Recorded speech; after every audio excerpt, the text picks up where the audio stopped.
Thank you, Mr. Vijay, for your engaging session on entrepreneurship in service sector and also clarifying all doubts of our participant. In initial part, I have not remembered to welcome our president, so I apologize for that. Indeed, it's our pleasures to host the president, sir, for the panelists, and I welcome you, sir, for this 7 days, the last day of the 7-day FTP program. Going ahead, today we have next session on chat with entrepreneurs. This session is planned with objective to enhance the understanding of innovation ecosystem in India, including startup, incubators, and role of educational institute. And also it will help you to understand how educational institute can get benefited with ecosystem in achieving their long-term vision and goal. For this session, we have with us two eminent entrepreneurs on our panel. I take this opportunity to introduce our panelists. Our first panelist for this session is Mr. Aslam Khan, who is entrepreneur, advisor, impact investor, and philanthropist. He having 24 years of experience in technology, strategy management, and entrepreneurship in USA and Japan. He is founder of Octavale Technologies, which is one of the company listed at Bombay Stock Exchange and has grown to multi-million dollars with its presence in 8 countries, serving customers across the globe. He is also investor in many healthcare centers. He is also associated with NGO Rida Foundation, which is registered with BSE Samman platform. With this brief introduction, I extend my warm welcome to Mr. Aslam Khan, sir. Our next panelist is Dr. Kafil Ahmed. He is PhD in biotechnology with more than 15 years of research experience in different fields of microbial and animal biotechnology from India and abroad. He worked with Glenmark Pharmaceuticals in biological department as a senior research scientist. He has experience in discovery and developments of antibodies for the treatment of various types of cancer and autoimmune diseases. He was part of team who have launched a recombinant insulin in the year 2004. Currently, he is working as MD and CEO of Resino Biotech. With this brief introduction, I extend my warm welcome to Dr. Kafil Ahmed, sir. Now I request a moderator of this session and very lively resource person for last day's FDP program to take over the session on chat with entrepreneur. Mr. Vijay Shivpuje, sir, to start with the session of moderating. Thank you, sir. Yeah, thank you so much, Professor Abu Sufyan, sir. Indeed, it's my pleasure, first of all, to be here again for this particular panel discussion. Before actually starting with this particular session, I must thank Honorable Dr. Zahir Kazi, sir, for providing us this particular platform at under the of Anjuman-e-Islam to have this kind of discussion under this particular faculty development program. I think we have got I also welcome both the co-panelists, Aslam Khan sir, as well as Dr. Dr. Kafil sir, as such, for this particular session. We have, I would say, a kind of a different set of people speaking here with the students as well as faculty members. I come from the services sector, which is a very small firm as such, based in rural Maharashtra. We have Honorable Mr. Aslam sir, who has got a big venture. He has been an entrepreneur, an advisor. He has been an philanthropist as well, and he has got lots of ventures under his belt as such. And we have a kind of a which has recently come up in the biotech sector by Dr. Kafil Ahmed sir. And now we would be discussing more about generally the entrepreneurship scenario right here in India in different sectors. Let me start with Honorable Aslam Khan sir. Sir, everyone wants to know your journey, first of all, as an entrepreneur. It start actually from being an engineer to an entrepreneur, sir. Assalamu alaikum, and thank you so much, Mr. Vijay. First of all, as a proud alumni of Anjuman-e-Islam, I would like to extend my sincere thanks to you to spend for last 7 days contributing towards this FDP. We are sincerely thankful to you for the entire session for last 7 days of your investment, contributing to our institute, Anjuman Islam. Thank you. As I just briefly mentioned that I'm a proud alumni of Anjuman Islam. Sabu Siddique is another institute like Kalsekar based out of Mumbai, and that's where I graduated from. And I think I spent around 9 years in Sabu Siddique, starting my school days, graduating as an engineer from there. And then 96 was a time when the IT was booming and there were plenty of opportunities. And that's where we got the opportunity to work in Japan. So 2 years in Japan, 8 years in US, working for Microsoft and the startup. So overall 10 years I worked for the industry. And then having this entrepreneurship back in mind, the idea was twofold. One is, of course, when we talk about the entrepreneurship, there has to be certain purpose of what you do. Like the faculties, when they are into academia, definitely there is a strong purpose behind their association with the academic institutes. Similarly, for the entrepreneurship, I strongly believe there are two reasons. One is to contribute towards the economic development of the country. And second, if you are an entrepreneur, your passion is to also contribute towards the social development of the nation. So with these two objectives, I moved back in 2006 to India and I started this journey of entrepreneurship. As you mentioned, there are two different kinds of, one is a services and second is a product. So my entrepreneurial journey started with the services sector into IT with the company Autoware, which got listed in 2017 at Bombay Stock Exchange.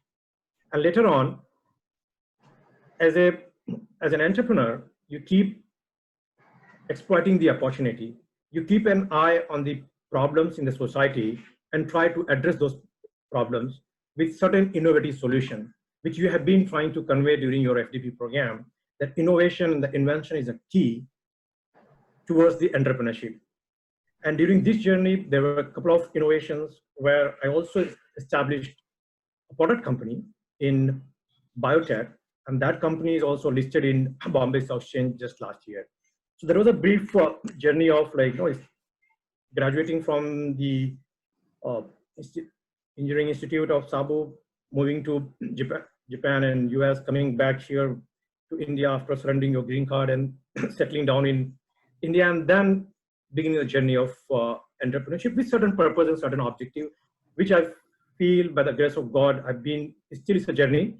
It's not a destination. Entrepreneurship is a journey which is continuing. Yeah, that's going on. Sir, one question which every student want to ask here is, or even the young generation wants to ask you is, was it like pre-decided or या फिर college days में था नहीं मैं businessman बनूंगा, entrepreneur बनूंगा, या फिर it was like, you know, over the years when you had a different set of experiences, you observed the things and then this thing came in your mind, sir? ये जो है ना, of course, during the college days, it was not in the mind, because as we know, and nowadays the initiatives of starting the innovation entrepreneurial journey in the college, you have seen the last 2 decades is starting in India. Those days in 90s and 80s, that was not the thought process that I mean the institutes were focusing and still are focusing on producing the engineers or doctors or basically they're still focusing on generating the employees in the society. And now there is a shift where the academia has started working on producing the entrepreneurs also in the industry. So that time it was not a thought process. And after you moved on, right, you saw the impact which entrepreneurs were creating at international level. And secondly, to be very frank with you, in the faith which we believe in, the Islamic faith, the entrepreneurship is encouraged. If you look at the story of our prophet, if you look at this, and I always give this example, our prophet Muhammad, at the age of 40, he got that prophethood to start like talking about the preaching the religion until 63 years. So 23 years he spent time like, in talking about the religion. But he started his entrepreneurial journey at the age of 13. So from 13 till the age of 40. So 27 years, he was an entrepreneur. So that's another motivation, like, to follow the path of the successful entrepreneurs and the companions of him. So that was a thought, like, that why don't we do, because as I said, the purpose is twofold. If you're an entrepreneur, you can contribute towards the economic development of your country, you can serve your country, you can serve your nation, as well as you can contribute towards the social development. So that was the idea behind it. Like. So yes, and I think you have been part of this IT industry's growth in last 20 odd years that in India has seen as well. So I move on to Dr. Kafil, our co-panelist and the guest for the day. Dr. Kafil has a rich experience into biotechnology. I've personally seen his journey when why you had the opportunity to work with Glenmark as well, although we didn't know each other professionally.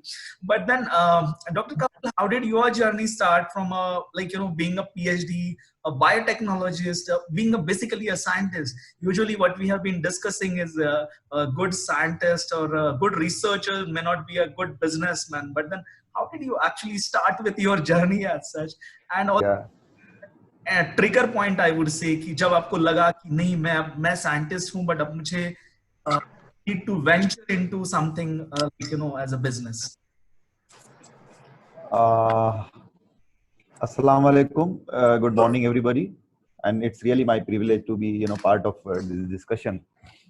So Vijay, I know you by face. I mean you were in IP department, I was into antibody discovery department. Right. And and you know that since beginning in Glenmark, I was part of Swiss team where we were developing novel antibodies for cancer and autoimmune diseases. So it was really a challenging thing that to discover some molecules. So still in India, basically people do research in process development, formulation development. It was really tough. And about my entrepreneurship journey, when this came in my mind to start my own company or a biotech venture, so I thought of it in 2013 or 14. I was not sure about it that time, but I have seen growth of several industries, biotech industries like Biocor, Syngene, even Yashraj Biotech. I mean, he's my friend as well. I know Mr. Bhanu Shali, Concord Biotech. So I thought that there is a scope and as well as there is a need to start, because manpower is available. Funding was a problem. I was not aware about the funding and different pitching program that you have to have your pitch deck and you can present it, because I'm not from a finance background, so it was tough. But in 2015, I have decided to quit, and I have decided to quit after 10 years of my service in Glenmark. So in 2015, I decided to quit, and after 10 years, so I quit in 2017 basically. So it was a concrete decision. It is not this thing. That time I was getting several job offers, but it was in my mind to start biotech venture. There is a need, there is a demand. So my joining date in Glenmark is 1st November 2007, and resignation date is 2017. So you can see, I mean, this was already decided, everything was planned, and then I quit in 2017 and started this Resino Biotech. Yeah, Dr. Kafil, everyone wants to know more about Resino Biotech. Reason being, healthcare has been kind of priority in last couple of months, I would say, and most of our participants come from the life sciences domain, the pharma, biotech, as well as some of them from the biomedical engineering. Okay. We want to know more about your firm. Okay. So basically, this RES and basically it stands for research and innovation. Stands for innovation. It's a research and innovation driven biotech company. So in Resino, we have three different segments. One is sales and marketing of some pharmaceutical product that we have developed in house, and we are also developing some platform technologies to make some molecules, antibody molecule like Humira and other molecules which are used in to treat cancer and autoimmune disorder. So here we develop our own platform technologies, and we can just out-license these technologies to big MNCs. So once we have a technology, we also generate IP, and there is a chance to file a patent, process patent for purification, cloning, and for media optimization, fermentation process. And then once you develop a technology, you can out-license to several companies. Either you can get a milestone payment as well as a milestone payment and some royalty on sales. So this is the second segment. One is sales and marketing. Second one is the platform technology development. And third one is basically we started a consultancy, so biotech consultancy, where we develop diagnostic kits, RT-PCR based kits, rapid kits, as well as as and when antibodies that are used in diagnostics, agricultural diagnostics, food testing. So this consultancy also we started last year, and I could say that we are quite successful. We have projects of 6-7 companies. Even recently we started working on discovery and development of COVID neutralizing antibodies with 2 partners. We have 2 partners. I cannot disclose the name of those companies. These are small biotech companies, and they had funded us for doing the research on COVID. Yeah, I move on to Aslam sir again, and everyone understand Aslam sir has got a really long journey, and for the benefit of all our participants, I would like to mention here that he has been part of. It's like I think lifelong learning for him. He has been part of Harvard, Oxford, IIM, MIT, and Stanford. You name it, and he has been part of. He's studied there. Sir, frankly, अगर students या young generation की बात की जाए तो out of all these organizations, if I'm part of any one of these, it's kind of an achievement. So how this journey has been being an entrepreneur as well as learning, lifelong learning over such a long period of time with the biggest of the institutions in the world. Yeah, so see, lifelong, the learning, there are basically intrinsic and extrinsic. There are 2 different reasons behind it, right? Definitely when you need something and you don't know, now you need to learn. And I'll pick up 2 examples. When I came back to India pure as an engineer, because when I was in US purely as an engineering, software engineer working for multiple companies, right? Now, starting a company, it does not need just your core competency. Your core competency is in engineering, research, pharma. It also needs the knowledge of other fields. For example, finance. You need to know what is cash flow. You need to know what is funding. And for that, after 4 years running that company, I realized that, okay, I'm expert of the technology. I'm expert of even building the operating system from scratch. But even I don't know anything about what the cash flow is. And that's where in 2010, I enrolled this was a 1-year program in IIM Calcutta. So that's how that was a need for getting this education. Similarly, when I decided to go for listing the company to capital market at Bombay Stock Exchange, I mean, you don't know anything about IPO, right? You don't know what the funding mechanism is. And that's where the Oxford was running a program for 6 months, where you can enroll and then learn about the raising the fund from the capital market. So all this learning, as I said, the extrinsic is the need basis. And during this entrepreneurial journey, you always need the knowledge. There was an extrinsic reason why, you kept on learning. The intrinsic reason is, I strongly believe, there are 2 kinds of, one is the knowledge, and second is the wisdom. Now, in order to build the wisdom, you need to basically continuously learn. You can't just get yourself graduated from the college, become a doctor or an engineer, and then stop your learning and say you become a wise person. And every single religion talks about your ultimate purpose, to achieve the wisdom. I'll take the example here, let's say if you read the chapter 7 of Mahabharata, right? Now, what happens with Arjuna? Arjuna is basically to establish the dharma. He's fighting with Kauravas, with the external people. He's fighting with Bhishma, his brothers, right? And then he goes to Lord Krishna. Now, there are 2 kinds of knowledge which he gets. One is a Gyan and second is a Vigyan, right? A knowledge of the world to fight with the external enemies, and then the Vigyan, the wisdom to fight with your own brother. So there are 2 types, knowledge and the Gyan, right? The Gyan and the Vigyan. knowledge and wisdom. Similarly, in our religion, Islam, if you look at it, the Quran clearly says, وَيَعَلِّمُهُمُ الْكِتَابَ وَالْحِكْمَةِ. So there is a book, there is a knowledge, and there is a wisdom. I strongly believe for the wisdom, you need to continuously learn, think critically, apply your experience, and hence acquire the wisdom. So that was the intrinsic reason why one should continue to learn to develop this wisdom in yourself. So that was the response to your question of like continuous learning. Yes, sir. The next question is actually somewhat similar to this skill set or learning as such. Of course, 25 years back when kind of, as you rightly mentioned, there were not much of the opportunities in terms of entrepreneurship, which now are provided by the Indian educational ecosystem as well.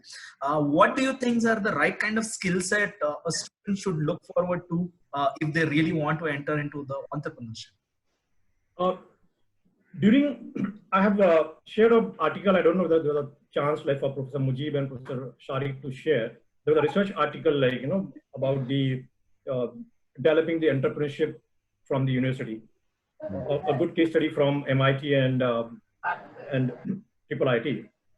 Now, during this educational life, there's a pretty good model which was proposed. And now if you look at it, in the foreign countries like in Harvard and Stanford, they are following the model of developing the entrepreneurship.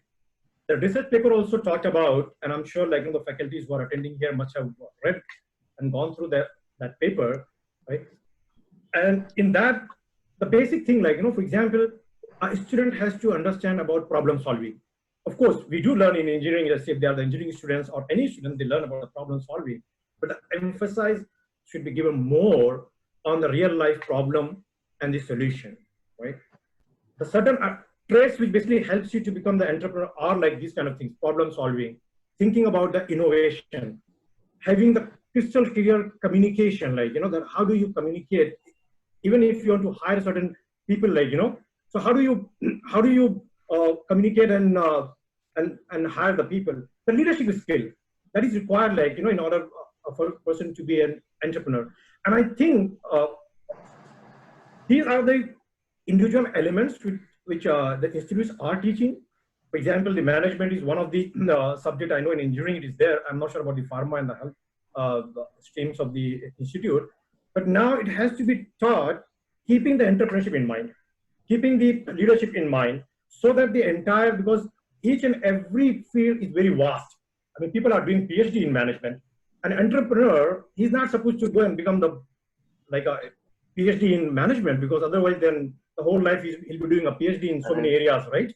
Yeah. So the essential part of leadership, problem solving, communication has to be taught in the institute, and those skills, if the students can build, definitely after they go into a professional life, it will help them to become the entrepreneur. Yeah. I'll move on to again Dr. Kafil. Doctor, I want to know about, because you are an early stage startup, I can call it. We want to know what kind of challenges, as an early stage startup, generally face, especially in the healthcare or biotechnology sector, and as well as I would like to know your views on the biotech industry in India. So basically, I could say that it is really tough for about IT sector. I mean, it might be comparatively easy to generate a funding for IT companies. For biotech companies, as you know that the incubation time is more, and still the Indian investors don't trust. They don't wait for investment to grow. They want profit on their investment in 2 to 3 years. In biotech, it takes almost 4 or 5 years. So what I started, I started with funding from from my pocket, as well as from relatives and friends, initially for 6 months. And then in between, we have got certain consultancy projects. We have developed some platform technologies, and we started sales and marketing to get some revenue in short term to sustain our research program. Now we have several platform technologies in pipeline. We have developed some technologies. So based on that, now maybe next year, maybe next to next year, we will go for evaluation of our company. So it was really a tough time initially for one and a half year. Now I could say that we are quite stable in terms of finances. Or for me, I'm from a science background. I was not having any idea about finances, how to get the funding. It was really a very tough time. I was not aware about the shares, different type of shares, this and that. So I have learned that now in 1.5 years. So now I could say that it is quite a stable industry. And as Aslam Saab said that, yes, there are some subjects that where student learn communication, good communication, as well as technology.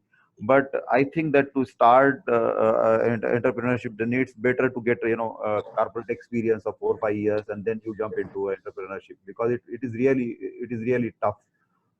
So that once you do a job, you learn several things, several techniques. You have some leaders who teach you there, and then you start. It is not. I mean, I personally think that it is not a good idea to after just finishing your college, start some new venture. And it's my personal suggestion.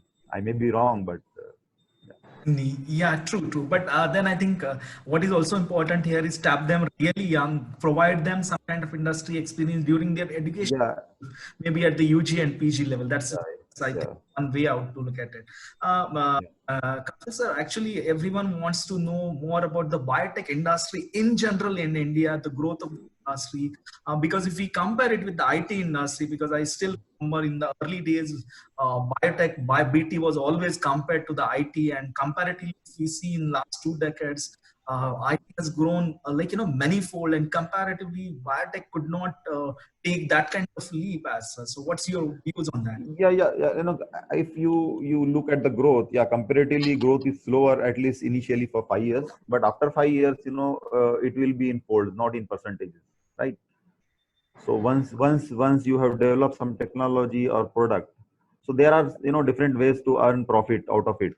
Either you can sell the product, you can sell the technology, you can generate IP, and you can sell those IPs to big companies.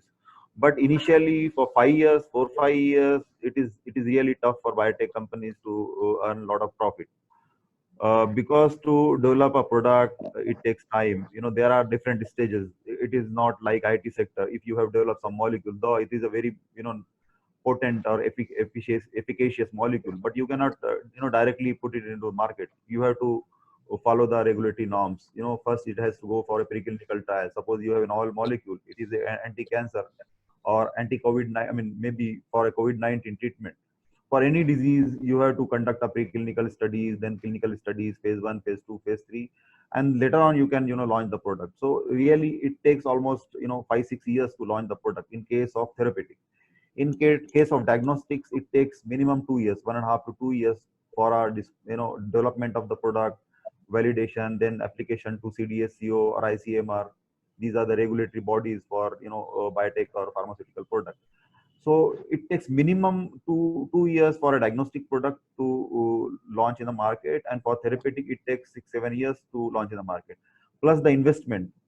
I mean, for a small industry, it is almost impossible to launch their own molecule. Once you have novel molecule in hand, and it is highly efficacious, that time you can do a collaboration with big companies, maybe big multinational like GSK, Pfizer, that you have this molecule, this is the data of preclinical studies and in vitro data, and this is really a promising molecule. And then you can collaborate, or you can get funding for that on your terms and conditions, and you can take it into a preclinical and clinical trial. So for biotech sector, it is unfortunate, but the incubation time is really tough more, and it is even a product development is tough. But in India, most of the companies are working on biosimilars. That is the off-patent biologics, like Humira and other antibodies, even insulin. These are off-patent molecules, insulin and its analog. So these are off-patent, but still it takes 1.5 to 2 years to launch.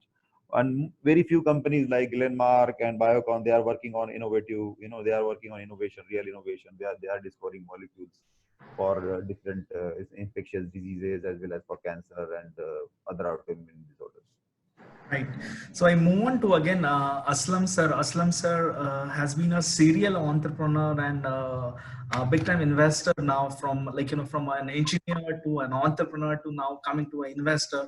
And in last 3 months, what we have observed is like in educational startups, educational technology and the healthcare startups are comparatively doing good. And fortunately, I believe Aslam sir has actually got ventures named Go Bizly Lab, which is more into the students, academicians, into educational sector. And he also has a new startup, Air Venti, which is more specific for the COVID-19. Sir, we would like to know about both these ventures, sir. Sure. GoBiz Lab is basically a platform to develop the entrepreneurship in the youth community, whether it's a student or just passed out student. As we say, like, as an entrepreneur, you keep an eye on the problem space, right? Now, what I realized after working with my third startup with IIT Bombay, that the premier institutes like IITs and IIMs, they do have their own incubation centers, but the non-IITs are basically still not moving towards that particular side because a couple of reasons. And one of them is basically the focus. The focus of academic institutes are basically, of course, like, on the results and making the best class engineers or doctors or pharmacists, right? So the idea is like, how do we collaborate with the institutes and fill that gap of producing the entrepreneurs out of the colleges? So to solve this problem, the GoBiz Lab was started. So that's one, and we are with, thanks to Dr. Razak and Professor Mujib and Dr. Sharik, we are working with Khalsikat to start this initiative, like, the Khalsikat Institute. And the other startup, the Air Venti, again, when the COVID-19 started, right? So we must have read the news that the problem with this virus is the respiratory problem. It impacts the lungs, right? And we have seen the news. As an entrepreneur, you don't, as I said, don't go and deep dive into the, like, the science of how the coronavirus looks like. But then you see that what kind of impact it is creating in the society. The news you see that in Delhi and in Mumbai, all the IPS officers, all the judges, they bought the ventilators and kept at their home because they thought, like, that's the solution. If the attack of coronavirus, like, so that lung will be impacted, they will be facing a problem, and hence they need some oxygen. Even in Mumbai, some people, they just store the oxygen cylinder, where the hospitals started struggling of finding the oxygen cylinders, right? So, and then we have also seen the ICU bed. Everybody knows that, the ventilator is required for the critical patient, like, when you are attacked with this virus. Looking at the situation in Mumbai, there are more than 5,500 ICU beds, both combined, the government hospital and the private hospital. But the number of ventilators, as per the statistics, before the pandemic was only 250. As we speak now, it was only 550 or 600 ventilators in Mumbai. Now, think about this. And just towards the end of last month, May, even being into healthcare industry, there were a couple of patients, like, like, for example, if something goes wrong, like, we try to basically get in touch with the people who are into that particular domain, right? Yeah, I mean, we try to reach out some expert doctors, right? If you are basically into that segment and being into a social welfare NGO, as well as having some knowledge of healthcare setup. And the reason, like, I lost 3 of my known acquaintance because they lost the golden hours due to, like, unavailability of the ventilators. In just 1 week time, 3 whom I knew, and we have been reading the news, right? Now, how do we basically help finding this gap? I mean, today when some problem happens, I don't know which hospital has got. I'm aware of BMC portal, but that does not help, like, in terms of giving the right status of where the ICU beds are available, where the ventilators are available. So that's part of, like, IT automation. Number 2, the hospitals, they are not buying the ventilators. Why? Because today the business model of the healthcare setups are, if I have a 10-bed ICUs, I just need 2 ventilators, that's it, to manage my ventilators in normal time. In pandemic, yes, I need 10 ventilators. What happens, like, June 30 or September 30, the pandemic is gone. Now it's a dead investment for me. So the hospitals are not basically planning to buy it.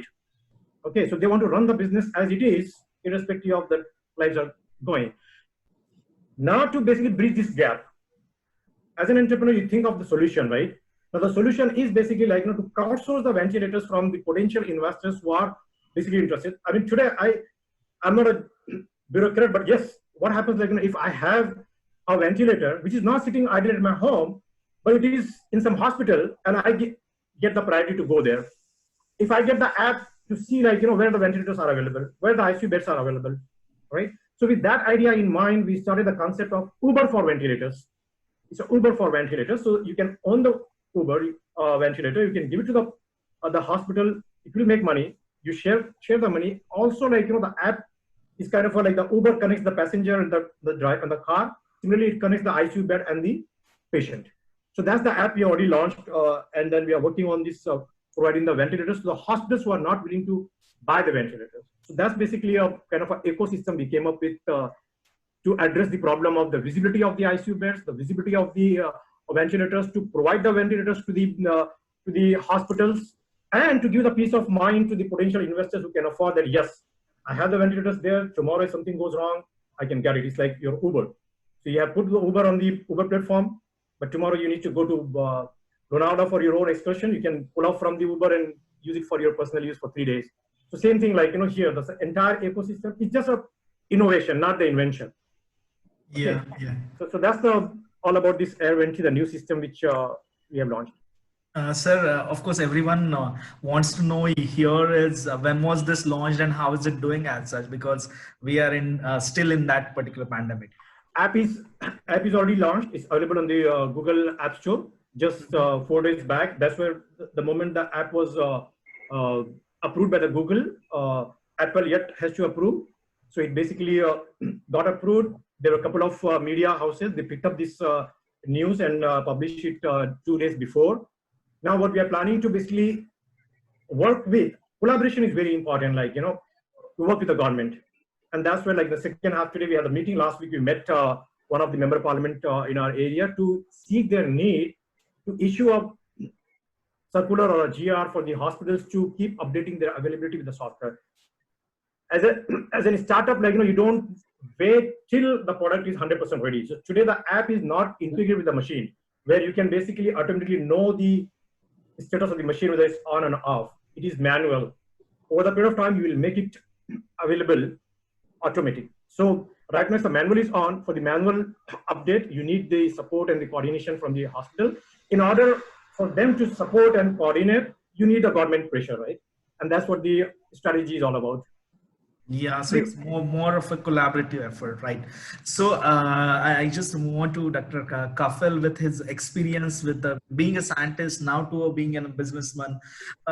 So generally, ये होता है कि, like, you know, if I'm a scientist, like, you know, I'm a pharmacist basically, and when I work with the other sectors, still I'm at heart I'm a pharmacist. So how do you, like, you know, kind of manage this dilemma, doctor, being a scientist, like, you know, when you're working with your venture? As a scientist versus a businessman or yeah, it's difficult to manage, but I could say that still I think as a scientist, and I act as a, you know, entrepreneur. So yeah, this much I have learned in last 2 years, that how to, I mean, think, you know how to balance this.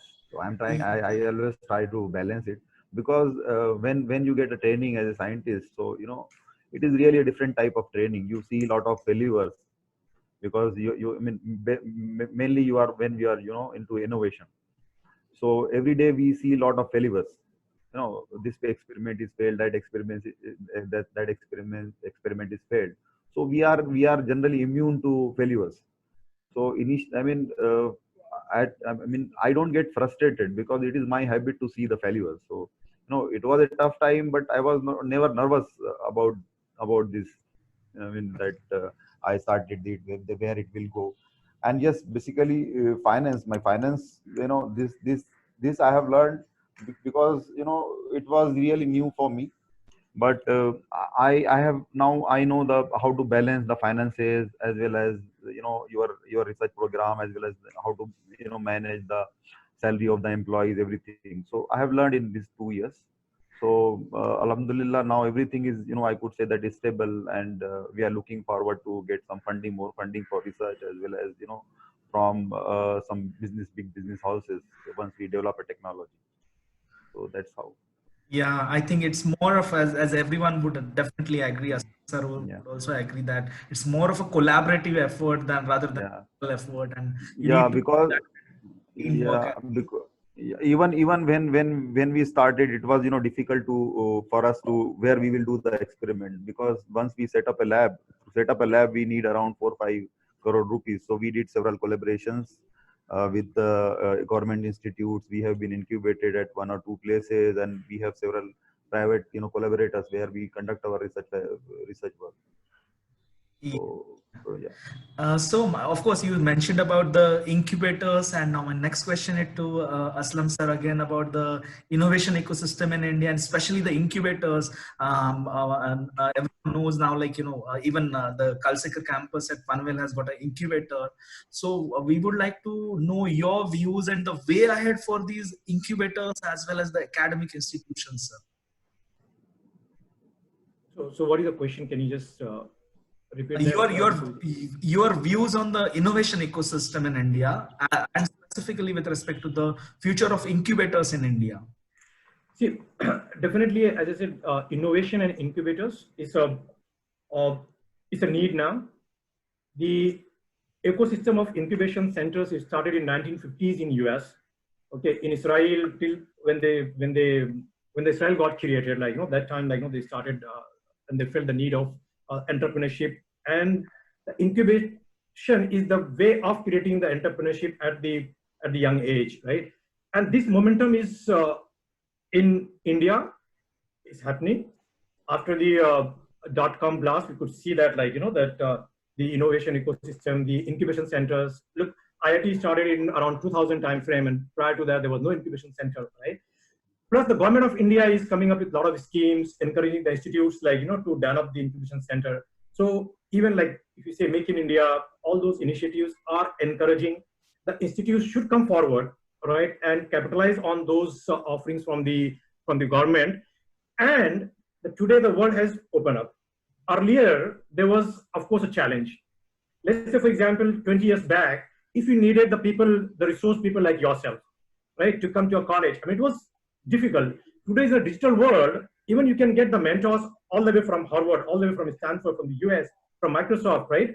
So in the digital world, it is helping us. So the new pandemic is opening up the new door, right? And I'm pretty sure this earlier, when the decision was slow for establishing an incubation center, now it should help the management team, for the institute to take the faster decision to start establishing it, because that's the way to go forward, to produce more entrepreneurs in the society, to help solving the problem of the community and the society. Yes, sir. Yes, sir. Kafil sir, what I want to know, this is the the almost the last question for this particular session, which is with respect to the COVID-19 situation as such. First question is has it really impacted the startup ecosystem, like startups like you? I think that it has a negative impact, right? Really, for maybe from last 3 months, I could say, on basically mainly on sales and marketing. But I was reading one article which has explained about post COVID-19 what would be the real impact of on businesses. So there are 3 different models. That some businesses will go and follow the V-shape economy, so that the business which is 100%, it will go down and it will come up. So I think that the pharmaceutical or biotech sector will follow the V-shape business model, or that it will go down and then immediately it will come up after 2 to 3 months. So that is a V-shape.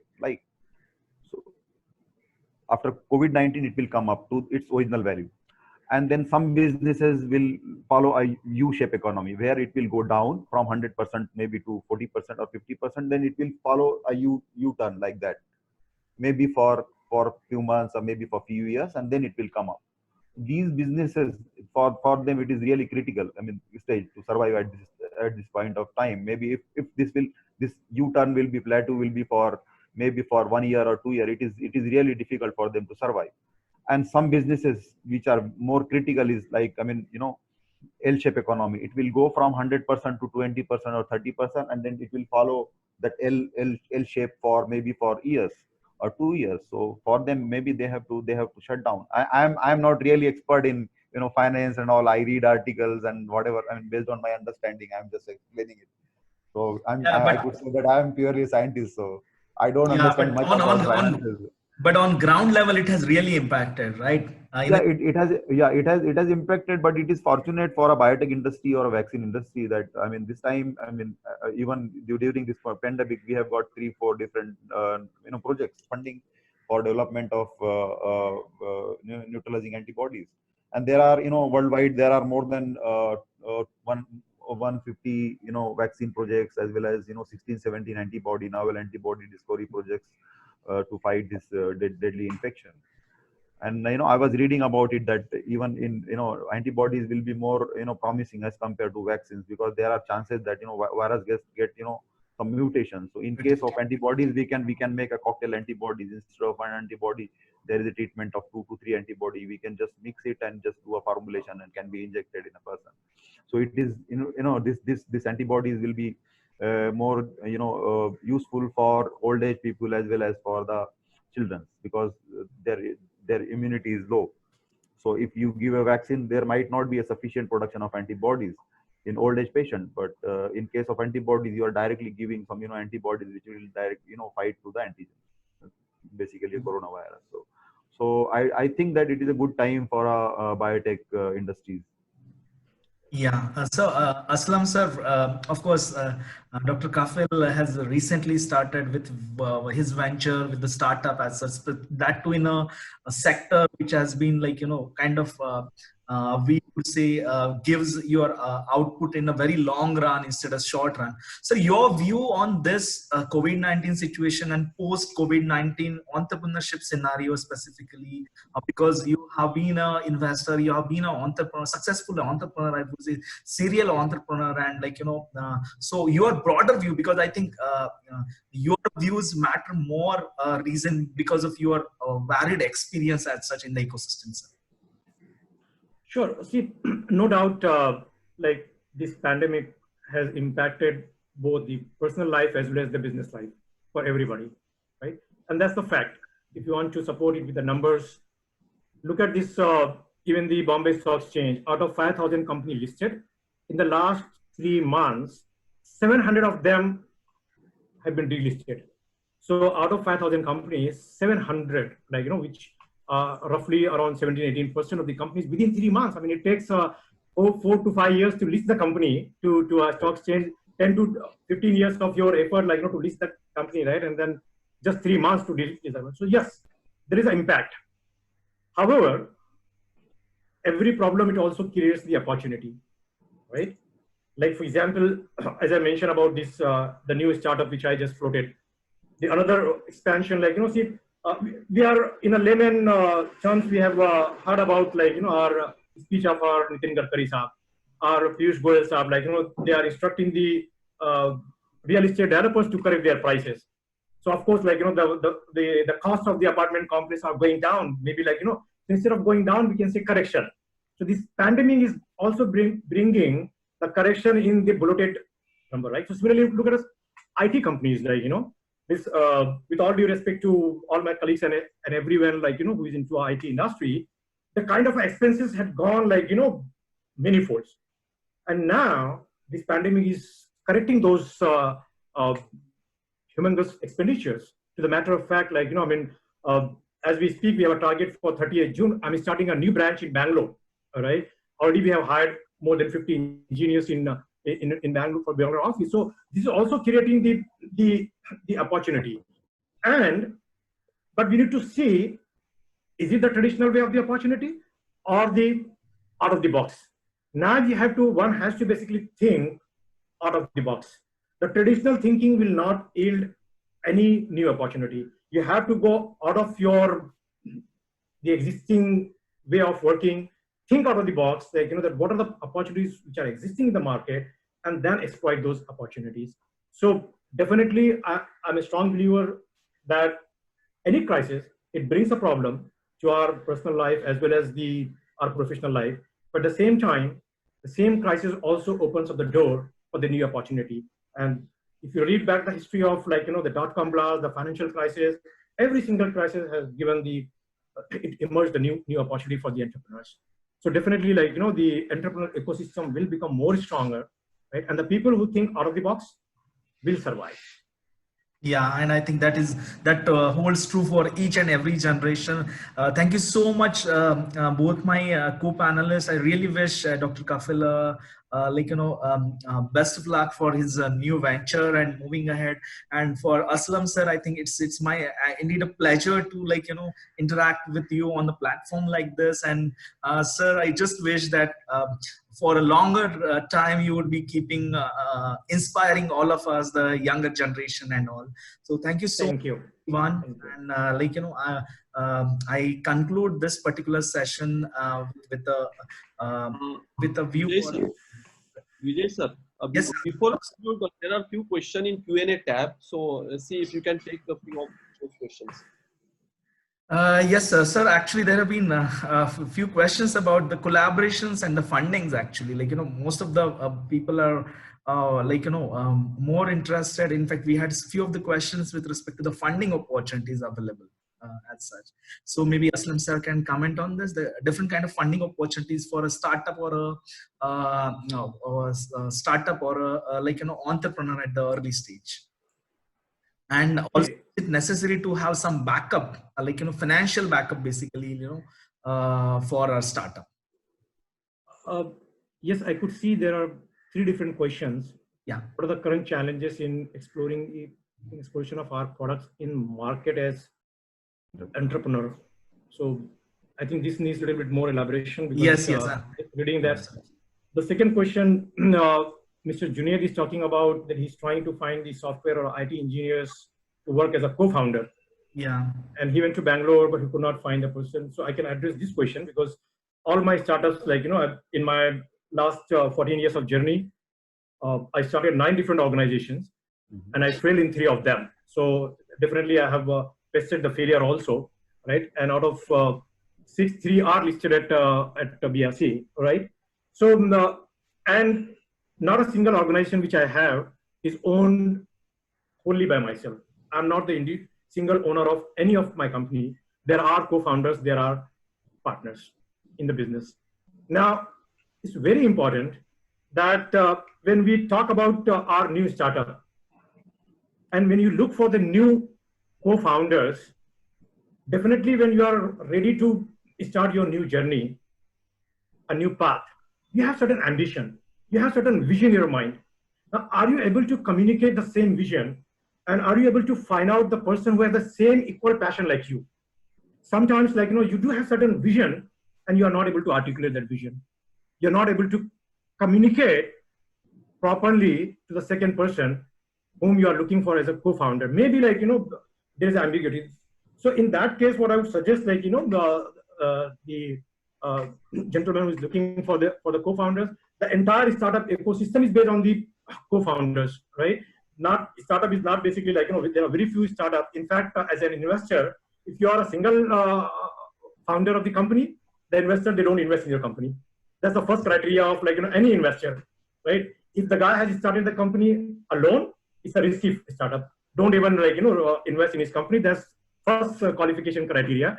So obviously, it is always a good idea to go for 2 or 3 co-founders and look for the co-founder who can complement your skill set, not who can compete to your skill set.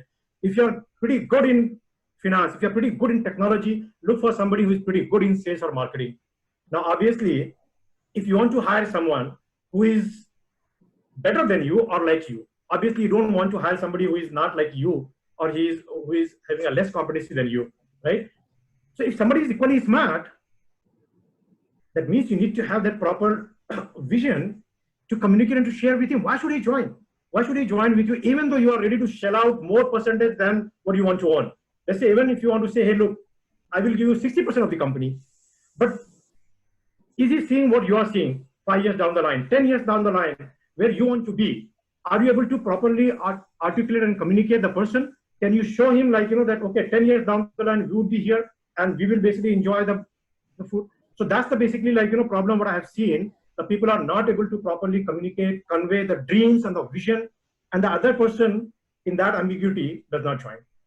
It is not the money which basically or the kind of a materialistic gain which excites people to give the sacrifices. It has to be certain inner motivation. And for that, you need to be a very good communicator. As I mentioned, like, that's one of the traits of an entrepreneur. If you are starting the journey, you need to have that kind of a communication skill to articulate, convince somebody with you what the vision you have, what the imagination you have, what the dreams you have, and then he has to believe in you based on what pitch or what articulation you have made to him. So that's the, I think, key, if you are trying to figure out and find out the co-founder. And of course, the way you can do it, you can join a lot of incubators. There are events where there is a matchmaking and all those things are there. But primarily, it requires certain skill out of you to convey, communicate, and articulate. Yeah. So there's one more question, which is more about the funding for the startup.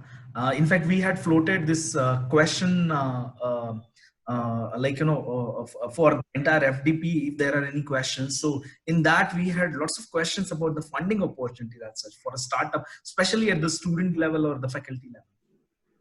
Yeah, so the question is, you're talking about what kind of funding opportunities are available? See, the good thing is the entrepreneur ecosystem has mushroomed the investment community. There are a lot of the individual investors. There are a lot of the portfolio investors. There are the investment bankers, and especially Mr. Vijay, especially for the Muslim community, we do care about the interest-free funding, because we know there is a debt available in the bank, but typically we don't prefer to go to the bank. People who are concerned about the interest-free funding, and sometimes because of the lack of knowledge, they say, oh, you know what, interest is forbidden in our community, so we can't. So we don't have, except bank, there is no other avenues, so we can't do the business. No, it is not true. More than that, more than the banks, there are so many ways to raise the fund. Like, as I said, there is an NBFC, non-banking financial corporation. There are AIFs, alternate investment funds. There are capital market. Of course, capital market is a long route, which requires not only just, it requires a lot of knowledge and stress, to go and raise the fund from there. Plus, there are angel investment, right? So the investment are available. The only thing is, think about if you are the investor. Okay. Even when you go and buy something, I mean, we think 10 times, for its worth, right? Yeah. You see, okay, 1000 rupees ka shirt loon kya nahi loon bolke na, 2 times you think, you just never go and buy it, right? Okay. Same thing, if somebody is investing the money, he will think twice, thrice, what value you are giving to him. Can he basically, are you able to demonstrate your vision and the entire value proposition of the business, that yes, in 3 years down the line, if he's investing 1 crore in your company, he will make 3 crores or 2 crores or 5 crores or whatever. So what is the justification? Sometimes people, they struggle in their financial way of demonstrating their ROIs or the return on investment. So what I see, and that's where the incubation comes into picture. Rather than just jumping on, going and talking about somebody paisa chahiye business ke liye, and talk about the emotional thing, भाई कोई help नहीं कर रहा है, मैं बहुत बड़ा vision लिया हूँ. Investment community does not work on the emotion. ठीक है? It's a capitalist industry. You show the ROI. यार मैं आप मुझे 50 लाख रुपया दो, मैं आपको 5 साल में 5 करोड़ रुपया दूंगा. And if you can prove that, there will be 10 people standing in front of your door with the money. But if you just simply try to keep on repeating ना, दे दो पैसे, बहुत अच्छा काम कर रहा हूँ, देश का भला होगा, सबका भला होगा, talk in numbers. If you are able to convey that, and that's where the incubation comes into picture, where we got to equip the people to make them access to the fund, not to give the fund. More than giving the fund, if you can equip them, if you can train them, that how do you prepare your business pitch? How do you prepare your business plan? How do you build the business model around your entire concept and the idea, so that when the investor looks at it, he gets excited. And not only one investor, people from all over the investment community comes running behind you that we want to invest. So that's the, I think, basic fundamental we got to think of. Rather than saying, "Acha, hum wahan ja rahe hain, maang rahe hain, paise nahi mil raha hai." A lot of people are so that's what I've seen in the last 14 years of my journey of entrepreneur. Yeah. Right. So I think would like to Yeah. I think we have got Burhan Actually, sir here, and he wants to have some question. Yes, sir. Couple of things, yeah. Aslam. You know, at the age where these students are, you know, kachi umar hai kind of, you say, there the biggest hurdle is they've got fantastic ideas. I mean, they amaze you. They absolutely amaze you, clean bold you. Okay, what were you at that age and what are you today? But then the one thing which is not letting them move with their ideas to the next level or next stage is paisa milega, paisa nahi milega, paisa kaisa milega. That confidence. Is there any way to go about putting, getting that confidence into them? You know, कि भाई पैसा मिलेगा तुम चलो आगे बढ़ो kind of situation और क्या है? So, That's the biggest hurdle, I suppose. so basically, yeah. Can I answer your question? Yeah. Yeah, Kapil. So basically, as I told that I am a scientist and मुझे भी कुछ idea नहीं था कि how to start this business. And I have attended several this business ventures program. Even one was National Bio Entrepreneurship Competition in Bangalore. So what they teach actually is how to make your pitch deck for a business. So that is very important for a fundraising. Now, doesn't matter whether it is from angel investors or from a corporate bankers, even from a bank. So once someone has a very clear and crisp business pictures, pitch deck of maybe 10-15 slides, I think then this will help that guy to raise a funding. Okay. And it will be a round A funding or first round of funding, and later on once he will be able to demonstrate a good product or develop some good product, and then he can go for a second round of funding, third round of funding. It is also called as round A, round B, round C. Maybe Aslam sir can focus more on it because he has more experience in fundraising. Yeah. Sir, Burhan sir, it's the same as like कि भाई अगर आप जो है कोई engineering degree हुआ नहीं है उसका, and then he goes in the market, क्या मिलेगा क्या? If you are equipped with a proper knowledge and degree, you get it, right? That's the confidence they need to have. कि यार एक बार equipped हो गया ना, ready हो गया, prepared हो गया तो मिलेगा. मिल रहा है लोगों को मिल रहा है ना. Idea लेके बैठते हैं, छोड़ देते हैं, you know, kind of a situation. This is something. Otherwise, a place like Saraswati or a place like Kalsekar campus have got hordes of them. Definitely. That is one. And secondly, Dr. Kafil said some time back, management experience. Right.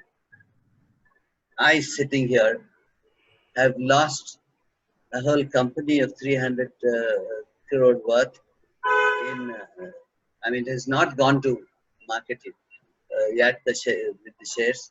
It was a limited company which I had formed and 300 crore company because I had no management experience and I had the gimmicks, the games, the gimmicks, and I lost it.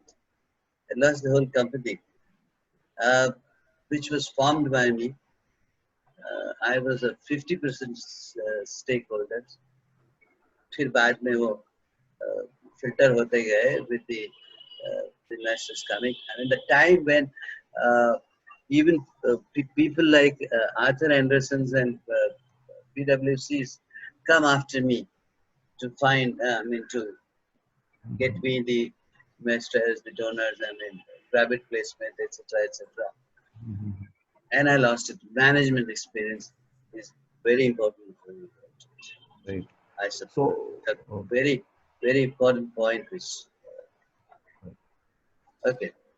Yeah, thank you so much. I was trying to show I have some knowledge about the marketing. So, yeah, thank you so much, Honorable Chairman, sir, for inputs in this.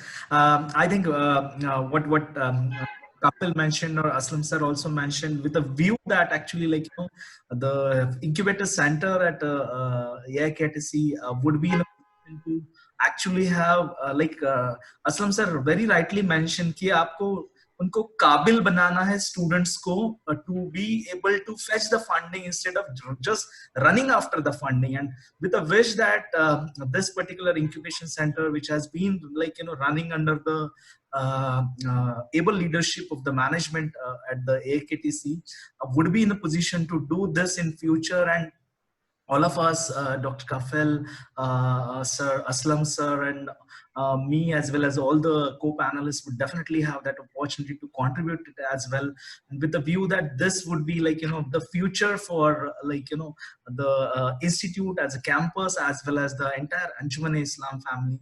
I hand this over this particular session to Professor Abu Sufyan with this panel discussion being over.